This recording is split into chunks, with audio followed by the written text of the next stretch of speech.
வருகின்ற பொழுது எந்த நாளுமே நமக்கு நல்ல நாளாக அமையக்கூடியது. இப்பொழுது பல்வேறு ஆலயங்களிலும் இந்த மகோத்சவங்கள் ஆரம்பமாகி நடைபெற்றுக் கொண்டிருக்கின்றன. ஒரு சில ஆலயங்களில் இன்றைய தினம் மகோத்சவம் ஆரம்பமாகவும் இருக்கின்றது. அவ்வாறு இந்த ஆலயங்களில் நடைபெறுகின்ற உற்சவங்கள் என்பது, உற்சவம் என்கின்ற பொழுது உன்னதமான யாகம். இந்த இறைவனுடைய ஐந்தொழில்களை குறிப்பன இந்த உற்சவங்கள்.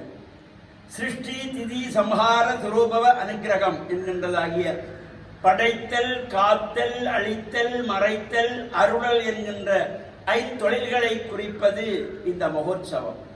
அவ்வாறான இந்த உற்சவ காலங்களிலே நாம் ஆலயங்களிலே சென்று பிரார்த்தனை செய்து வழிபாடுகள் செய்கின்ற பொழுதும் விநாயகப் பெருமானை தினந்தோறும் வழிபாடு செய்கின்றவர்களுக்கு எல்லா சிறப்புகளும் கிடைக்குமாம்.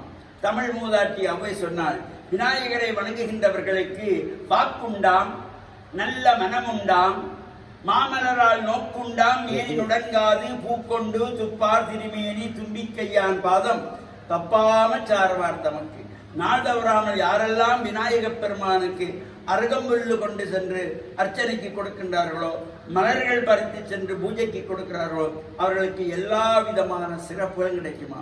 நல்ல பேச்சு வெண்மை கிடைக்கும், வாக்கு உண்டாம், நல்ல மனம் உண்டாம், மாமலரால் நோக்குண்டாம், கடைக்கண் பார்வை, இறைவனுடைய பார்வை பார்க்கப்படுகின்ற பொழுது உடம்பிலே நோய் நொடிகள் வந்து அண்டாது, மேனி நுடங்காது. யாருக்கு? பூக்கொண்டு துப்பார் திருமேனி தும்பிக்கையான் பாதம் தப்பாமற் சார்வார் தமக்கு என்றார். அந்த வகையிலே இப்பொழுது பல்வேறு ஆலயங்களிலே உற்சவங்கள். யாழ்ப்பாணத்திலே ஆனைக்கோட்டை என்கின்ற பதியிலே சம்பந்த பிள்ளையார் என்று போற்றுகின்ற ஸ்ரீ வரதவிக்கிர விநாயகப் பெருமாளுடைய ஆலயத்திலே இந்த மகோற்சவம் நடைபெற்றுக் கொண்டிருக்கின்றது.